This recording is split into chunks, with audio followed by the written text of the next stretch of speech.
Alam niyo mga idol, may naano akong content creator mga idol na ano yun, yung GB Jabla ba yun? Na parang ang laki ng galit niya sa magulang niya idol kasi daw salbahe daw, hindi daw sila pinapaaral. Tapos yung nag-ano yata yung nag-alaga sa magulang nila yung pinsan yata niya. Tapos pumunta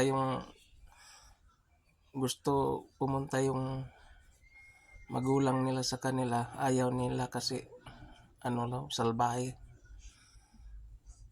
Para sa akin mga idol, hindi yun ang dahilan kasi magulang is magulang, anak is anak. Kaya sa rin pumunta idol, baka yun na ang magiging tulay na manghingi ng kapatawaran doon sa ginagawa niya dati doon sa anak niya mga idol. Kaya lang ayaw ng anak.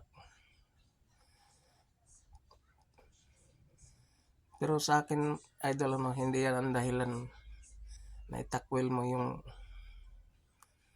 isang magulang, yung itakwil ng anak ang isang magulang Kasi kung sabi niya yung hindi raw sila pinaaral, grade 2 lang yung pinag-aralan, yung isa grade 3. Sa akin idol, ganun din ako mga idol, grade 3 lang, pero sa hirap noon ng buhay mga idol, ganun talaga. Kasi ako nag-aral din ako ng grade 2 dyan sa Dawan Elementary School, Mati Davao Oriental mga idol. Ang disiplina din ng magulang ko, parang walang pinagkaiba sa kanya. Na minsan padipahin kami ng kamay, lagyan ng bato kaliwa kanan. Minsan paluhurin kami ng asin, sinturunin, paluin ng walang stingting hanggang sa mapudpud yung walang stingting sa katawan mga idol Pero hindi man ako nag-rebelde idol. Tapos mag-aral kami idol. Ang layo. Mga 6 na kilometro. Maglakad kami alas 6. Darating kami doon ng 7:30 or 7. Ganon mga idol. Tapos wala pa kaming baon kahit 5 sentimo mga idol.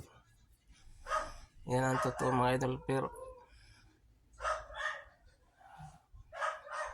kasi mga idol, namatay nanay ko 4 years pa lang ako mga idol Kaya kung hirap ang pagbabasihan,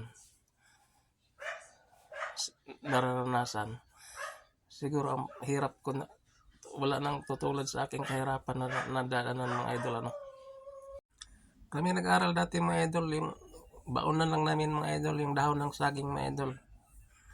Kung minsan asin pa yung ulam mga idol. Masaya na lang kami kung may tuyo na yung tawag sa amin, tamban na bulad, yung lawlaw mga idol. Salamat lang kami may maulam yung ganun mga idol. Pero hindi ko inalintari mga idol na hanggang grade 3 lang yung ko, hindi ko man inaano yung dahil sa hirap ng magulang mga idol. Kasi ang dahilan ng mga idol, walang bigas. Yan ang totoo mga idol. Walang makain mga idol noon. Kaya natigil ako mga idol, tumulong na ako sa magulang ko idol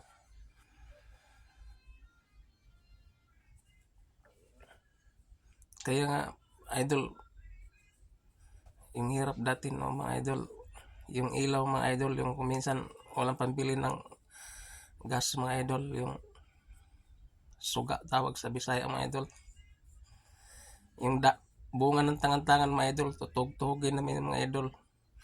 Yan ang pag-ilaw namin ng gabi mga idol, sindihan namin. Minsan yung gulong mga idol. Dahil sa walang pera mga idol, pambili ng mga idol, pang-ilaw. Dito nga lang ako sa Luzon nagkaroon ng mga idol, yung umalis ako sa Mindanao mga idol Yung ilaw, nagkaroon ng electric fan, nagkaroon ng kurente. Pero dati doon mga idol, hanggang sa 18 years ako mga idol, umalis ako doon mga idol. Hindi ko naranasan yan mga idol. Kasi doon sa hirap ng buhay. Kaya grade 2 lang pinag-aralan ko mga idol. Pero okay lang yun. Pero sa kanila mga idol, parang tinakwil nila yung magulang idol na yan ang isang hindi maganda yan mga idol. Para sa isang anak na itakwil mo yung magulang tapos buhay pa. Pasalamat siya mga idol, si Libby mga idol, na buhay pa yung magulang niya. Ito yung tanda natin mga idol, hindi tayo naging tao pag wala yung magulang natin. Kaya dapat hindi natin itakwil sila bilang isang magulang. Ako mga idol, ulilan ako sa magulang lahat. Simula ako ng wala akong pambili ng damit, mamulot na ako ng ng niyog pag may nagbubuhat ng niyog tapos pinapagulong nila pag nabutas yung sakong landay mga idol, nagbupulot na ako doon ng niyog na tumatalsik doon sa sako mga idol, binibenta ko yun, nakakabili ko ng short dati mga idol. Pero yung magulang ko kahit isang short hindi ako nabibilhan mga idol ng damit, yan ang totoo. Pero hindi ako nagrebuilde dyan. Yun si Libby mga idol, parang iba yung niya, sobrang galit niya sa magulang niya. Nagko-comment ako sa kanya mga idol, siyempre malaki na yung followers niya mga idol, hindi na ako nare-replyan mga idol, pero baka makarating sa kanya yung video ko mga idol, parang hindi talaga maganda yung itakwil mo yung magulang mo.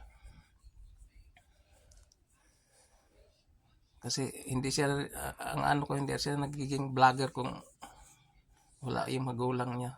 Dapat bigyan niya yung magulang ng pagkakataon kung nakasala man ito.